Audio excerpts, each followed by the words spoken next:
if we don't allow the Holy Ghost, we're in trouble. We'll become an organizational church functioning by human strategy. But when we become territorial lampstand, it's not just about the prayer, praise and worship. It's about the territory, because our goal is to illuminate territories. Those are the kind of churches recognized in heaven. He said this lamp is for Ephesus, this lamp is for Philadelphia, this lamp is for Laodicea. Every candle was a territory. And then he said the stars are the angels of those churches. At that level he was beholding, so he was being educated. He even came with a message for the church. But when they went to Revelation chapter 4 verse 1, he said, I saw a door open in heaven, and the same voice that gave me access to behold, this time he said, come up hither. So you move from beholding to coming up hither. When you come up hither, that's when they show you the mysteries of God. That's when you return as a warrior for your generation. When he saw, he said, at some point he said, I heard the voice of the seven thunders. I wanted to write. They said, no, this one is not for the earth. This one is only for those who can come this far. Because when you hear this one, you go back to earth as a messenger from Zion. I heard the voice. Even Paul went there. I know a man many years ago. Whether he was in the flesh or out of the flesh, I can't tell. But I know that this man was carried to the third heaven, and he also visited paradise, and he heard wars that were unlawful to be uttered among men, because those wars are the wars that give men the secret code for creation. When you see some wars, you can come and talk and nations can be altered. That's where nations are conquered from. You hear wars that men have no access to, so that when you come, you too can become an architect of civilization. But you must go beyond beholding to participation. At that level, you become like an immortal. You will notice that the laws they give you from that realm is the same laws that govern angels. That was where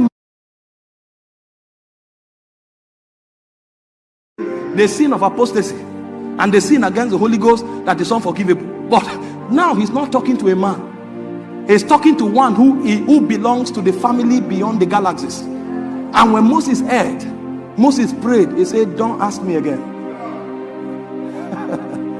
He said, go to the mountain of Abarim in Nebo. Look at the land. That's the best you can have. But you will never step in, because you did not sanctify me by the waters of Meribah. You didn't sanctify me, so you can't.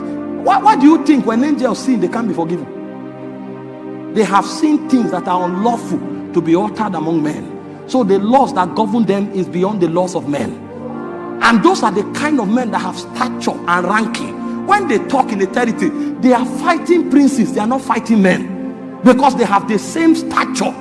They know the things the princes know, so they can change the secrets and the codes that were wired into civilization to make them evil, and alter them so that they align to the purposes of God. But for you to go there, your priesthood must be robust. Your intimacy must be as weighty as your life.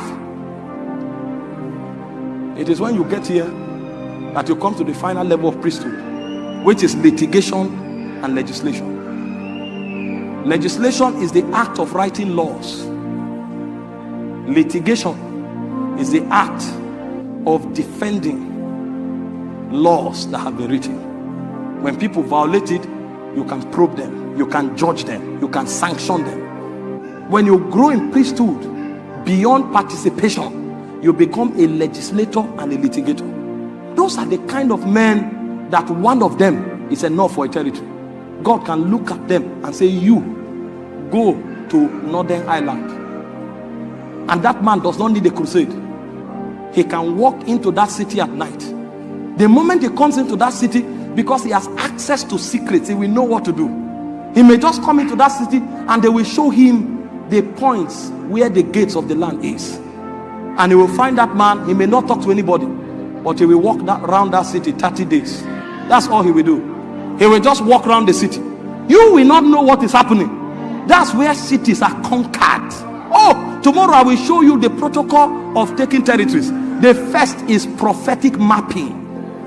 But you know, those are not taught. They are caught. Only those who travel far. Is a protocol of Catalambano. You enter, every city have their unique laws. And when you become a litigator, you will know what was said over a land that keeps people disflowered when they are 19. You will know what was said over a land that makes it impossible for people to go to church and serve God when they are 25. You will know what was uttered over a land that make people become corrupt the moment they sit in leadership. Even those who are sent, the moment they become governors, they become criminals. You will know the laws. And so when you come, you will go to the gates. Sometimes you walk for 30 days around the city, and in those 30 days you may not even be permitted to talk. You can't explain it. It's not doctrine, it's intimacy, it's priesthood at work. Did you not read about Joshua? There's a place for strategy, but there's a place for priest. The Bible said in Joshua chapter 5 from verse 13 to 16, Joshua went alone and he was beholding the city, and suddenly he saw a prince stood with a sword drawn out. This one is not for church, it's not church service, it's for priest. And he looked at him. He knew this place I came is for contention. And he said, are you for us or against us? And the man looked at him and said, nay, I'm neither for you nor against you. I came as a captain of the Lord's host. Anybody who aligns with God, I'm with him. The moment Joshua gave the salute, he looked at him. He began to tell him secrets. He said, this is what you will do. He said, get the whole of Israel, let them walk around the city once every day for 6 days, silent. If you talk, you have violated the protocol, because what you are doing is called Mahanaim. The armies of heaven are trying to resonate with the armies of earth, so that the battle will leave the physical jurisdiction to the spiritual jurisdiction.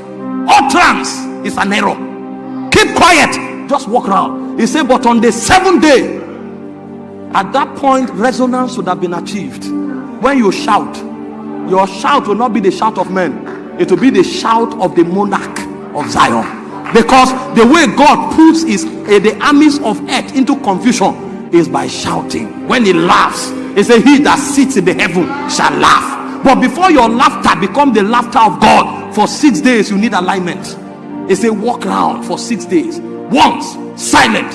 On the 7th day, let the priests blast the horn. And the moment they blasted the horn, the walls of Jericho sank.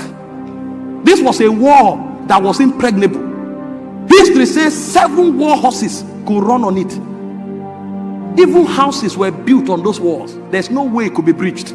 So you don't try to break it. You don't try to climb it. Do something that will make the earth swallow it. And when they shouted, the earth opened her mouth and swallowed the wall. And you run to any soldier, you kill him. At this point, it doesn't matter. Everybody has the same strength. Even the least warrior has become a mighty warrior.